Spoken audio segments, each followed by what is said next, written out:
Hey guys, thanks for checking out the Bucked Up Podcast. If you don't mind hitting the like and subscribe button, we have 2 new episodes coming out every week. Now let's get into it. Today's episode is sponsored by one of my favorite rap labels, Front Row Regale. Started by my good friend Rock City Mark, legendary rapper Ito, and Jay Rios, they are the go-to for real hip-hop. Make sure to check out the whole team, including DJ Doo-Wop, Jay Black, Nice to Future, Boo Boo the Prince, Reno RX, and Uwop Diggs. Follow Front Row Regale on all platforms and check out the new New York by Ito and DJ Doo-Wop out now. Yeah.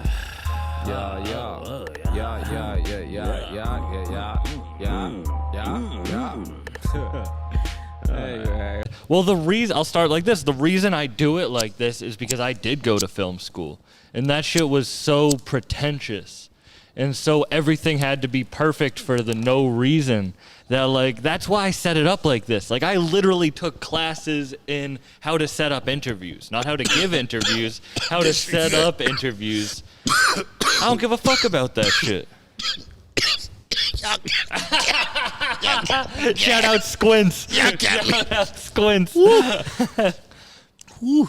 No, so the thing I was talking about was here at this place is called Garden Ship. So annually they have this thing called N7, and it's a filmmaker's workshop. So you get 7 days to use this whole area, the warehouse, just this whole industrial tract to make a film. And at the end, they at the 7th day they do a screening outside in the parking lot.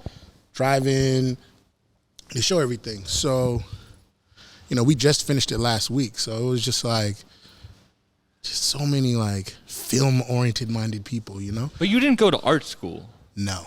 So you understand where I'm coming from, where it's 1,000%. fuck the system that creates people who are cookie cutter when you can create something unique. Yo, man.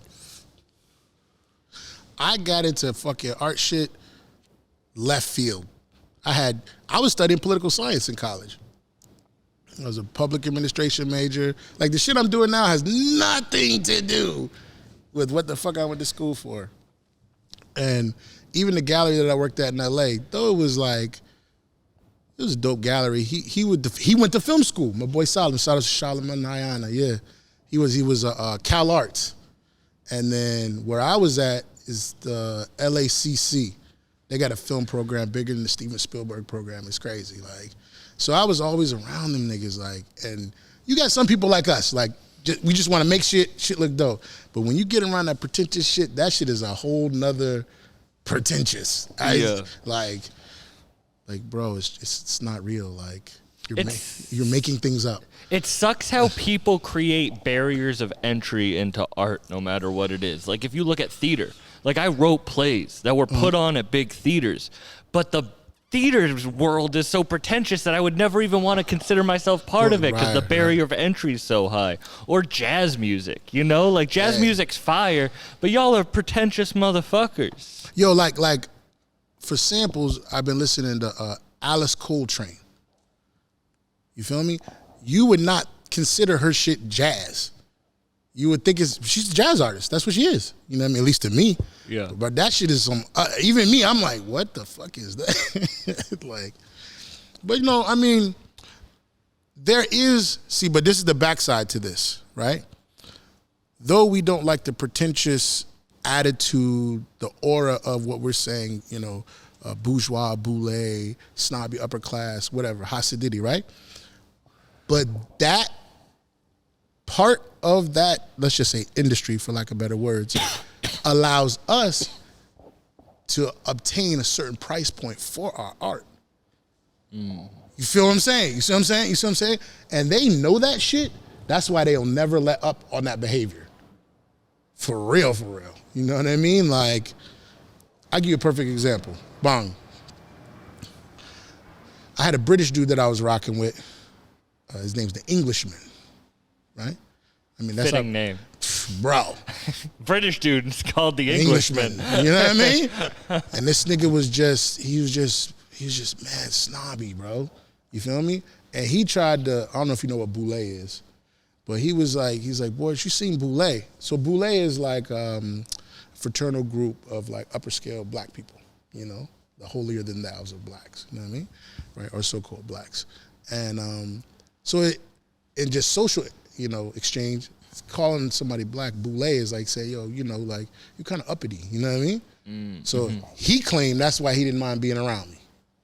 And I'm like, I didn't ask you to hang out with me, nigga. But we was selling art, you feel me? And when he would get like, this is why I'm a victim to understanding this. When he would get like, not like that, I'd be like, yo, what the fuck? You know what I mean? Like, yo, you be too cool and chilling. We ain't gonna be able to say these numbers, nigga. Where's the Englishman at, bro? I need the Englishman. I don't need the real you. You know what I'm saying? Yeah. So years later, when I actually was doing my own art, going to gallery shows, doing my own thing, I reference that in my mind sometimes when I'm around those people. Like, okay, we not alike. I don't vibe like that. I'm actually annoyed by it. But thank you. You know what I'm saying? You know what I mean? Thank you. I appreciate that, you know?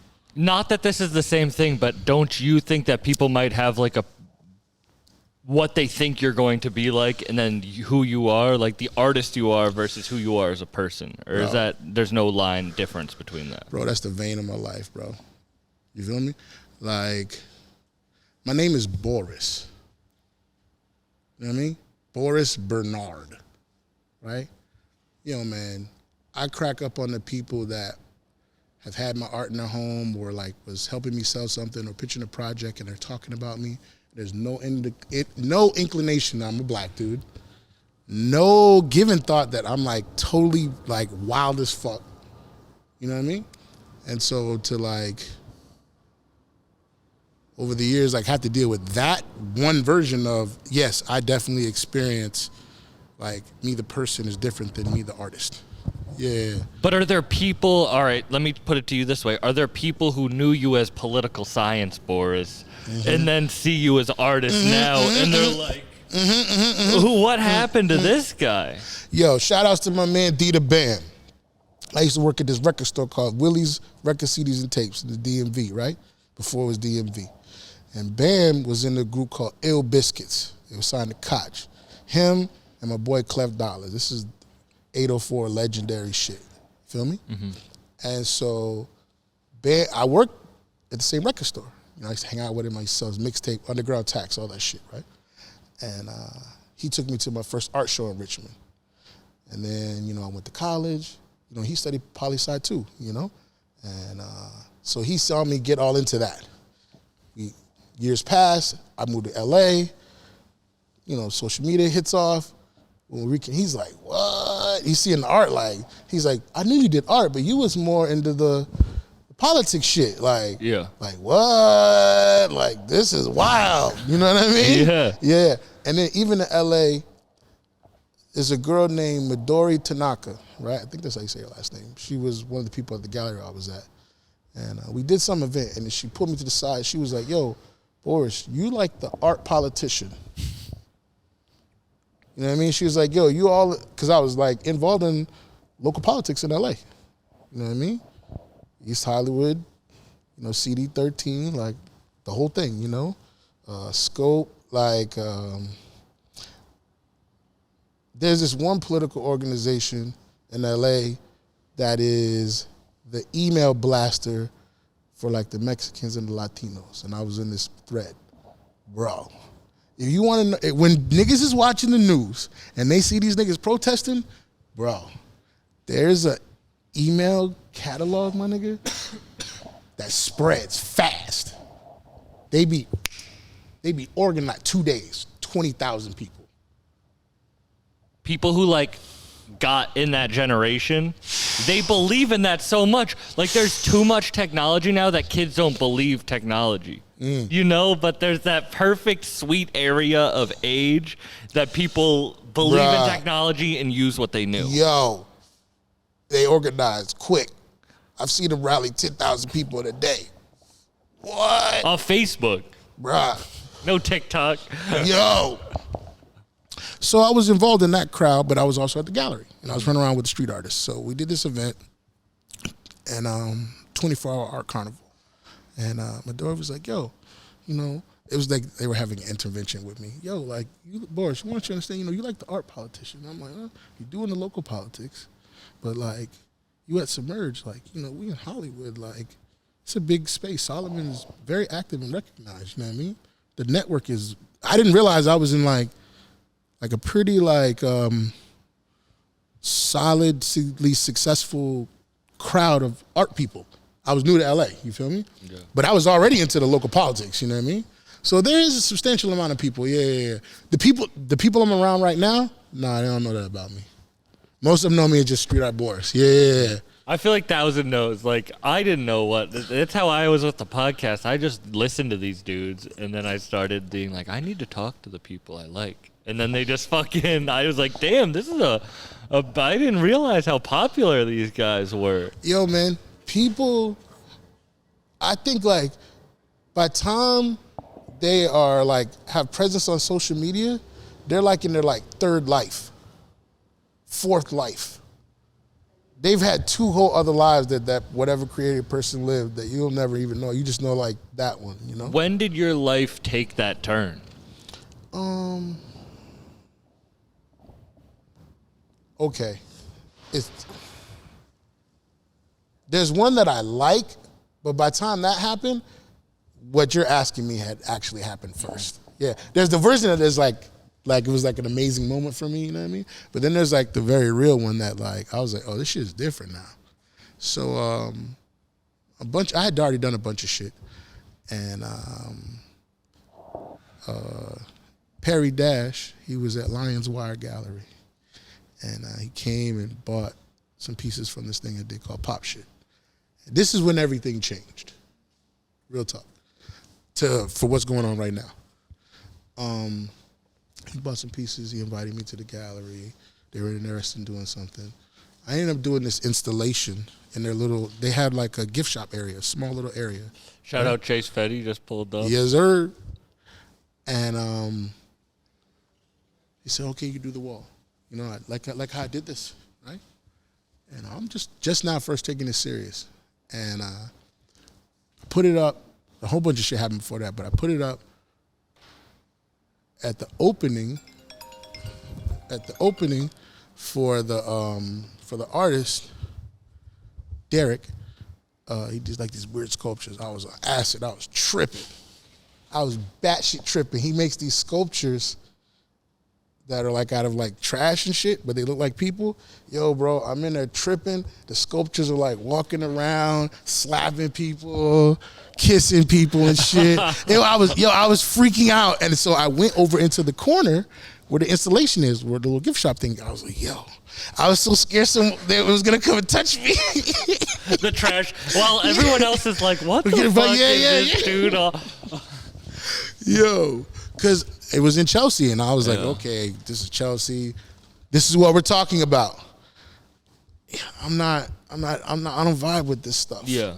So let me just, zoot out real quick. So at least I'll enjoy it. Yeah.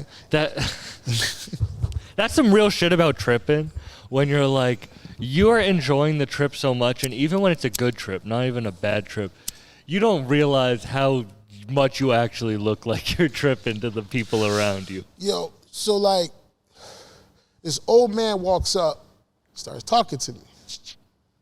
He's like in his suit and shit, and I say, yo, you real dapper, da-da-da-da. He said, let's take a picture. I said, all right, cool. Yo, and it was like, man, people took pictures. I'm like, what the fuck is going on? And then Perry comes, take the picture together, me, him, and the guy. So that guy turned out to be the dude who created Art Forum magazine. And so he said, who did this? He was like, oh, yeah. He was like, yo, this guy, this is like old school New York shit. You'll give him a show. And that dude, from that point, everything changed. Yeah. That was the moment. That was the moment. There's another moment that feels more like it was under my control. That was something where Perry, our mutual friend is A. Rashid. Yes. You know what I'm saying? Yes. Yeah. So, wow, way far back point. Yeah. Man, bro. Yo, that shit's crazy, yo. So, I didn't art form. What the fuck? He's like, yo, I want this information. You need to let him do a show. So Perry wanted that. Okay, do the installation first. I didn't have the show yet. You know what I mean? And then this guy, no, yeah, you need to do that. What? I still didn't understand why it happened. Yeah, the show was like, whatever, the show happened. And that's how I get the face, right? Show happens, the girl from Muscat. You wear glasses. Yeah. You Muscat. Uh-huh. Those are Muscats. Okay. Yeah. So a girl at that came to the art show, we want to do something with you. Da, da, da, da. We did the project. Muscat gave me the glasses. Finished the project, put the glasses on, went down the street. Hey, yo, take the picture. All over Lower East Side. I was just trying to be funny about it. So this happened in the swing of the Chelsea thing, which is the guy, hey, we'll give him a show. Yeah. And then it just... Off of your vibe. Yeah. Yeah. He was like, yo, let's take a picture together. You seem like a nice guy. Oh, you're tripping, sad. Stupid tripping. Ridiculously, man. Yo. Do you think about what your life would be like if that night went different? I thought about it a couple of times. Yeah. It would have, what happened would have still occurred minus the references. I still would have got hyper in the streets regardless. I was already doing stuff. I was in Jersey most of the time. I really wasn't coming. I had no reason to go to New York. I was rocking in Jersey. I got a collective here.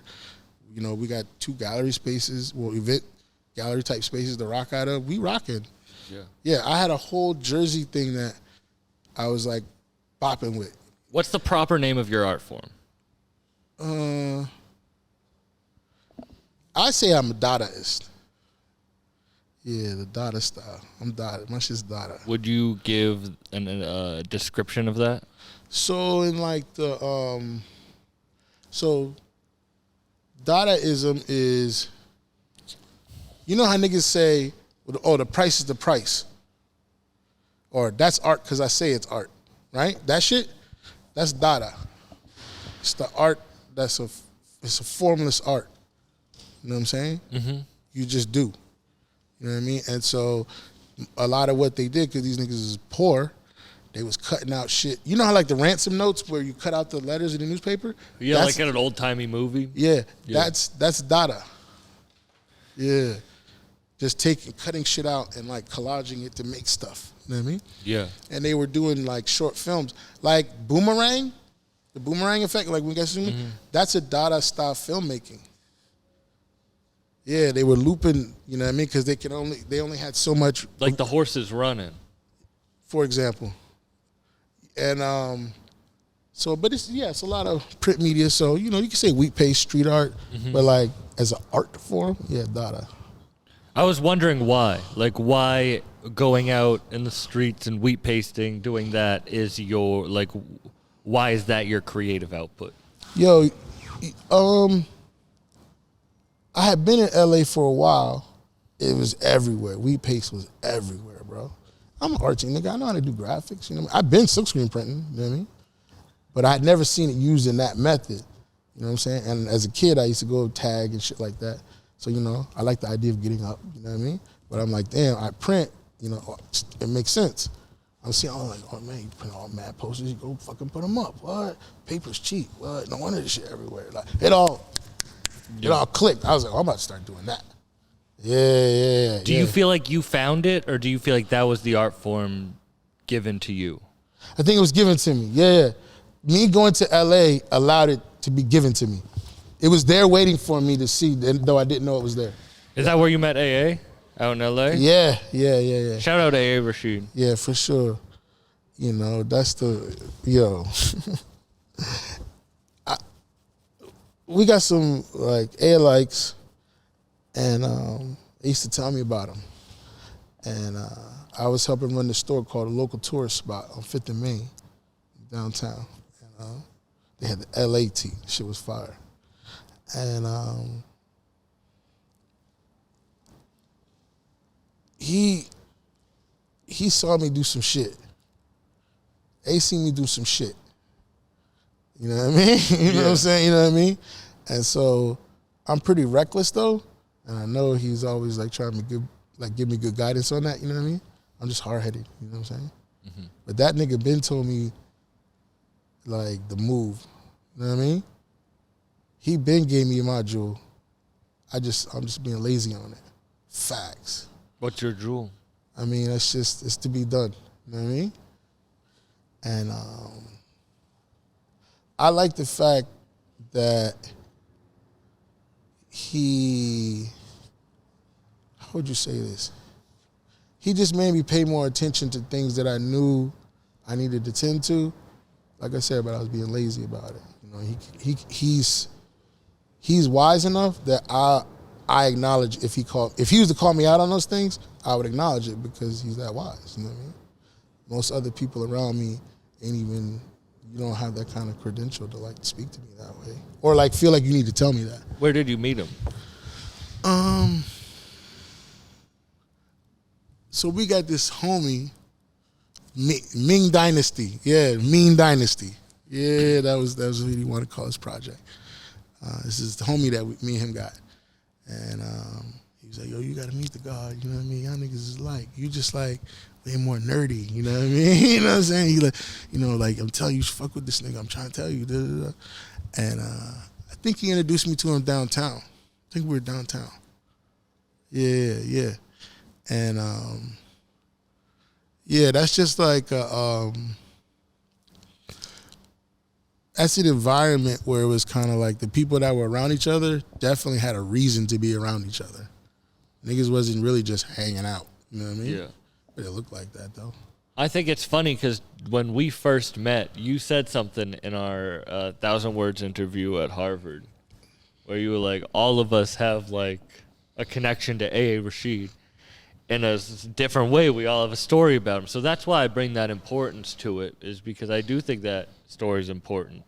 I mean, like, you know what? We talked about that, and we talked about DMT. Those are the two things we talked about. Yo, man, and A is that kind of nigga, bro. Like, it's anything. You know what I mean? You know, like, he just give you insight. You know what I mean? I hadn't been around a person like that in a long time, so... Crazy story about how I met him was at the Buffalo Kids grand opening in Buffalo. And I was a big fan of him. And I was excited to meet him because I had the podcast. And I just wanted to meet him because I enjoyed his talks. And I'm standing there, and someone comes up to me and is like, yo, your hoodie's fire. Can I take a picture of your hoodie? And I turn around and it's AA. And I was like, you want a picture of my hoodie? Like, I want a picture of you, motherfucker. Right. And, like, ever since then, it's just that funny, I don't know, the serendipity in life is fun. Yo. I met up with this nigga one day. From the walk to the crib to the printing facility, he made a book. From the walk from his house to the printing facility. That fucked me up. I was like, what? Yeah. He took a walk and made a book. You really can't. You can push your productivity level up, like you can work it out, but different people just work differently. Yeah, definitely. Like, I push myself to work really hard, and I see other people who I know work harder, and I'm like, how are they like that? They're like that. I can, of course, be better, but it is. Some people are just born with the mind to create. Hey, okay, so let me ask you this. So, if you wasn't doing podcasting, what would you be doing instead? Hey guys, this episode is sponsored by Infuse Productions. Anyone who likes good weed, good music, and good people needs to check out Infused Productions. And make sure to come to one of their upcoming shows, always featuring your favorite cannabis vendors and growers. Also, don't forget to come join the Grumpy Cup in Greenfield, Mass, July 8th and 9th for a comedy show, cannabis competition, barbecue competition, and exotic car show. Make sure to hit up Infuse Productions on IG, Facebook, or go to infuseproductions.com. That's INFUZED Productions.com. Or if you want to check out the Grumpy Cup, go to thegrumpycup.com. Let's get back into it. Do you want the long answer or the short answer? Whatever makes more sense to you. All right, I'll give you somewhat of a long answer. I'm a comedian through and through. But I was a comedian who... You know when you're good at something, maybe you don't even want to work hard at it. Because when you're not good at something, you want to get better.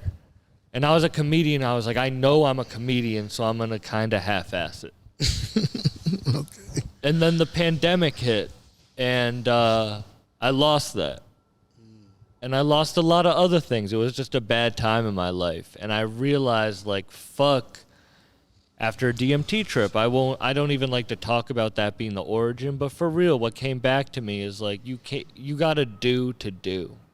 Like, if you want to do something, you just got to do it no matter what. And that's when I started this podcast to talk to people about how they do it. That's all I care about is how people do it, because no one believes my origin story, you know? So let me show others' origin stories so people can realize that they can just one day wake up and pick up what they're doing and do it. Like,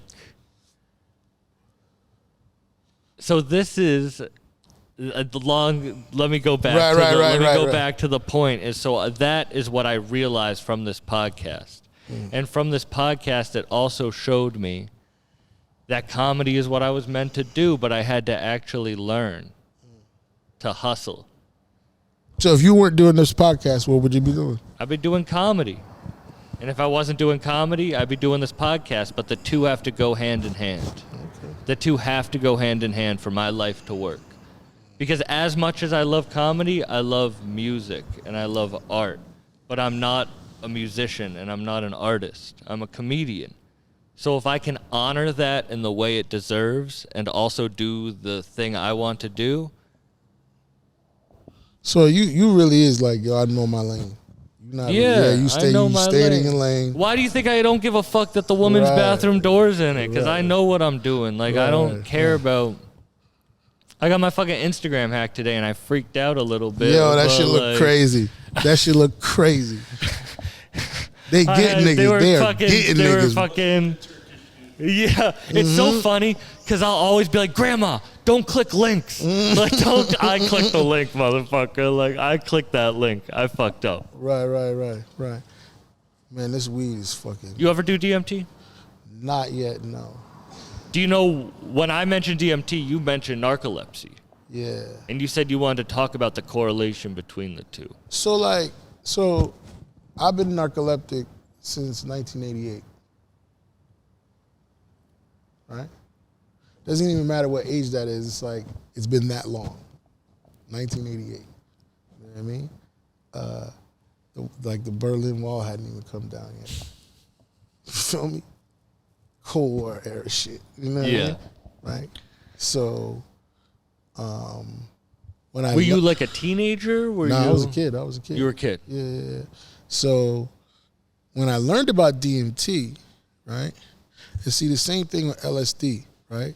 I'm hearing, as I come into being a teenager, I'm hearing about like how this affects people, these drugs, right? And I'm like, yo, that's like the narcolepsy shit. You know what I mean?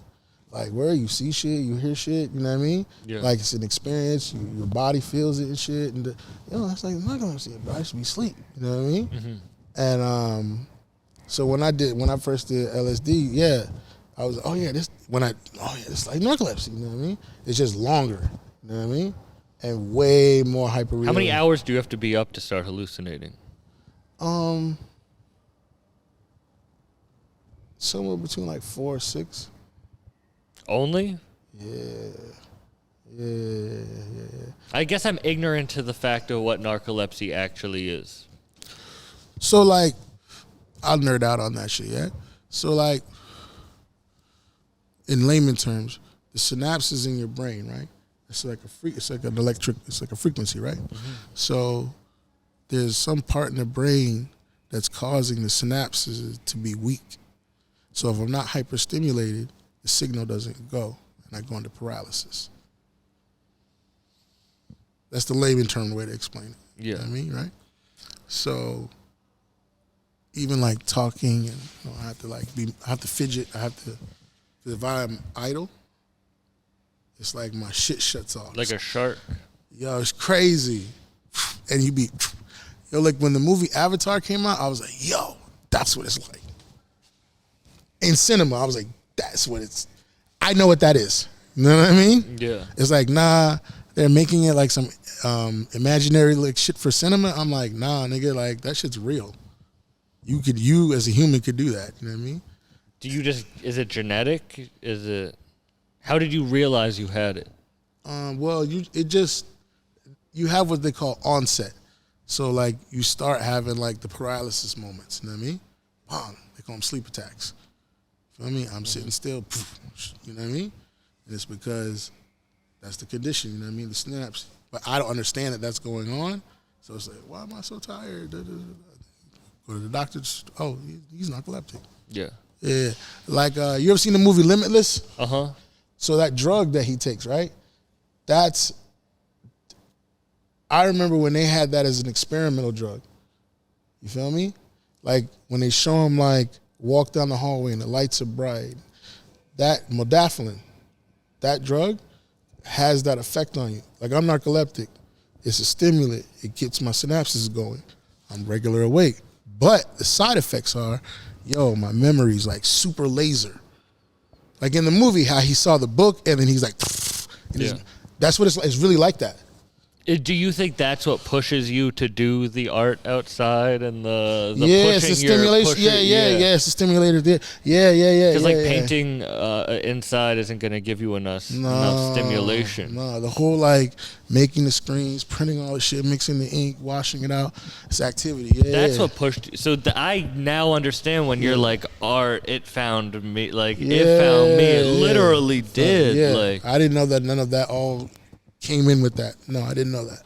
It just kind of like was entering my life. Yeah, and I'm like, oh, okay, I can do it that way. Yeah. Yeah, and then somehow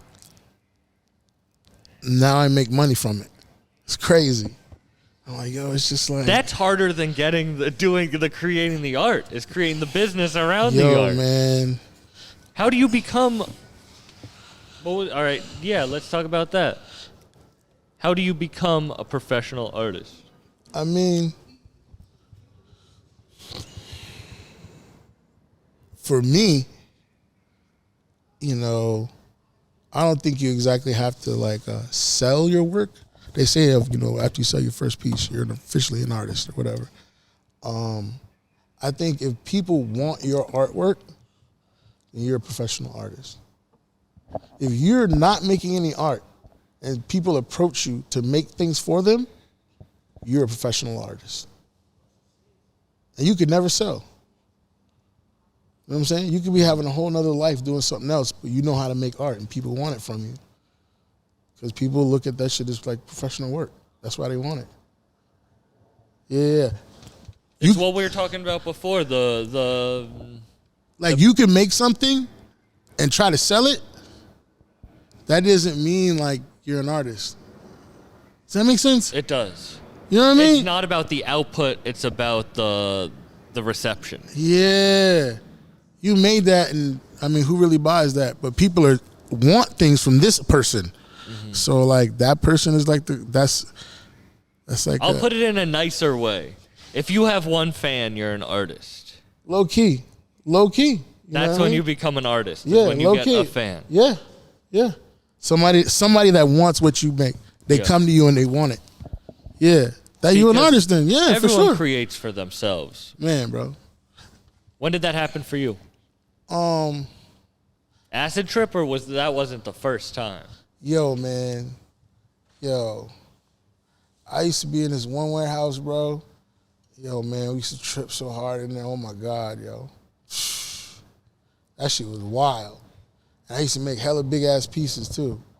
Super like shit look way bugged. There's a lady that used to buy pieces from me, and she said, I can tell when you've been tripping, when it's like you've just been smoking, when you're like sober, regular. She's like, I know the difference in your art pieces. Was she accurate, or was it like She's the chicks extremely who were accurate. like, I can guess your sign? And Yeah, then she they was get it extremely wrong. accurate. She's like, yo, when you be tripping, you do the piece like this. I was like, oh shit, I do Things that you shit. don't even realize. I don't even realize it. Yeah. And she always wants the acid ones. Yeah, that shit's bugged out. Yo, that shit's wild, yo. People like want your art. It fucks me up. It feels weird to me when people say they like my podcast because this is like a journal to me. Like I get really high and I get really, not even personal, but I just feel like open. And when people are like, I listen to that, it's kind of like, it's weird to me. I mean, you know what? It's context and it's perspective. And I think like it's a lot of shit that's don't have no perspective, you feel me? It's just people talking shit. You know what I mean? Mm-hmm. And I guess that's cool or whatever. But if there's too much of that, you know, it's good to hear things from a different perspective. Like, I don't like none of that Fox News shit and all the other shit. You know what I mean? But I watch Al Jazeera. I watch all that shit, even some of the right-wing shit. What these niggas talking about. You know what I mean? So you just got a different perspective on things. People would just be into the way that they like to see things. You know what I mean? There's this thing, like, you think when you get older, you have to, like, shrink your world to keep the little nest egg that you have, whatever that is. But I feel like the people who are successful are the older they get, the more they expand their world. Yeah, man. It's economic, artistic, entrepreneur movements going on all over the world at every minute, you know? Yeah, the more open you are. Yo, man, there's some whole shit in Japan going on that's crazy. What's going on in Japan? You know, like even in the Swiss, like the way they do their festivals, bro, you know what I mean? Like Burning Man is cool, you know what I mean? But it's like more bigger, organized scale. Shit's like Burning Man, you know what I mean? So what's going on in Japan? You know, let's just say like the way we do festivals here and the way they do them over there apparently, you know, it's just like a different kind of... What about festivals? I mean, you know, I think like what we deem acceptable at a festival and what other people allow, you know. What are we deeming acceptable at festivals? I'm high as shit, yo. You know what I mean? Like, you hear me? I'm high in the motherfucker. I'm high in the motherfucker right now. You hear me? I lost all train of thought. No, like you was talking, no, you was talking, but it was like, that shit was crazy. Did you dust that blunt? Yo, it was just like, shout out Squints. Shout out.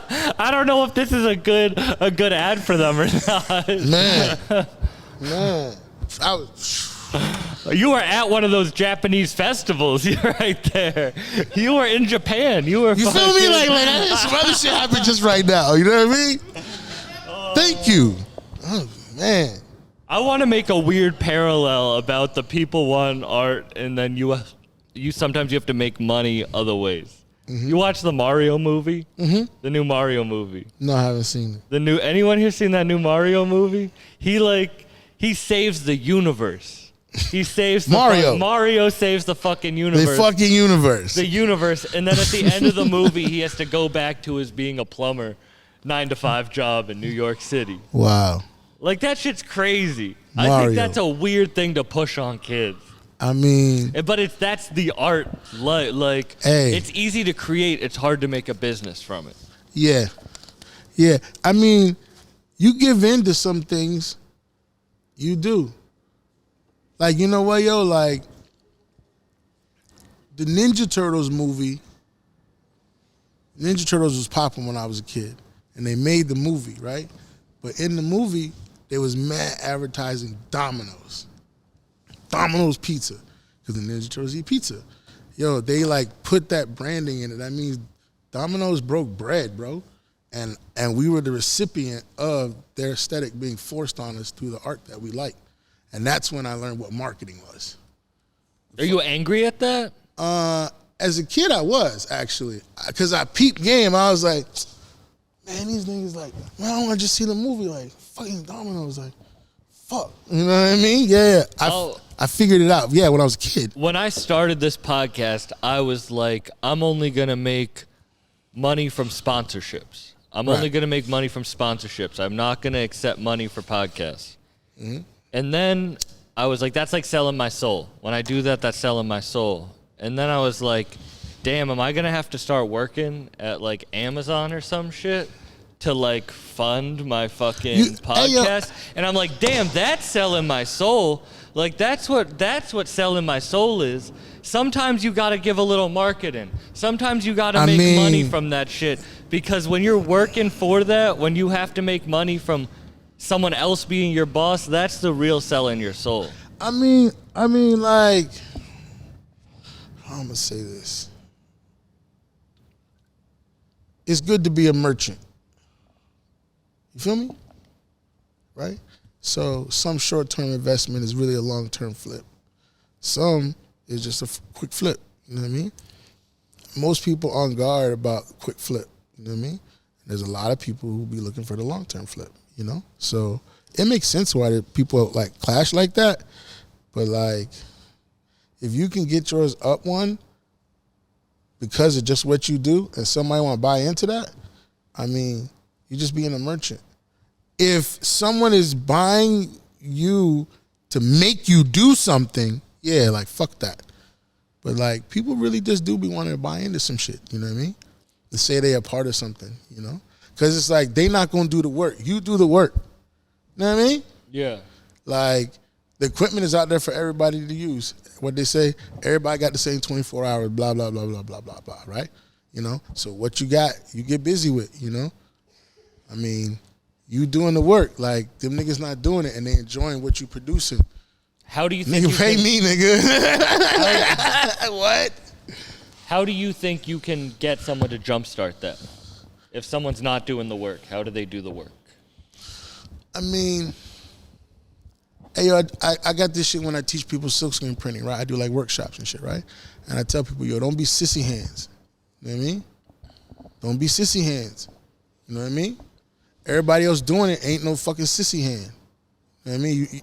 You're not going to get past everybody that's not no sissy hand. So don't do no sissy hand shit. Don't be weak when you're pressing your shit. Like, print your shit. You know what I mean? Mm-hmm. And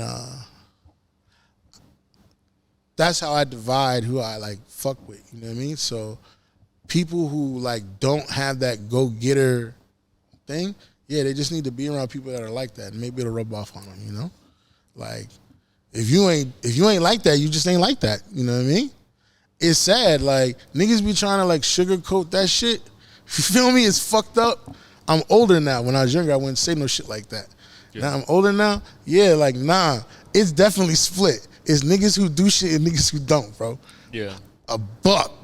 We were talking before the podcast about being bigger, about like I'm a bigger dude. Yeah. And like, I know when I was at my thinnest, I know I just did it. And I know tomorrow if I want to wake up and go to the gym, like, I fucking need to just do it, but I'm not going to do it if I don't really want to. And that's a tough realization to come to in anything. That if you don't wake up and choose to do it, then it's not happening. It doesn't matter how much you want. Hey, yo, I got a question, yo. What you think about the Knack album, yo? We were talking too much about What you think about it, yo? Of course I love the Knack album. That shit was incredible. That shit was amazing, yo. That really was. What made you think of that right at that moment? You know what? Because, and I'm gonna say this, yo. A told me right before the Fly God thing came out. He told me, he's like, yo, you check this shit out. I'm telling you. He's like, yo, this is the next shit. This is right before Fly God came out. He told me about it. You know what I mean? And I blew it off. I moved back to LA. And I played it. I'm like, what? Then I started seeing the artwork. And so it's like, I was alerted, yo, this thing's about to come. I was alerted that it was about to happen. Facts. This is what I'm saying about me being hard-headed. So you're doing that for the Knack album. Is that what you're saying? I guess I'm making up for it with that. Yeah. In some weird way, right? Because it's the same thing, but I'm seeing like, oh, this is another loop that's about to start. You know what I mean? Mm-hmm. Like it's a dope album, but nah, that sound is the checkpoint of another loop that's about to happen. Because one sound has done like a cycle. And so Knack's, the sound of that album is the hybrid of that entire cycle. You know what I mean? Yeah. It's really cool that he's also a Massachusetts native. To someone from Massachusetts, especially he's from Lynn. Mm-hmm. I'm from Fitchburg. Very different. But yo, what is this mansion place, bro?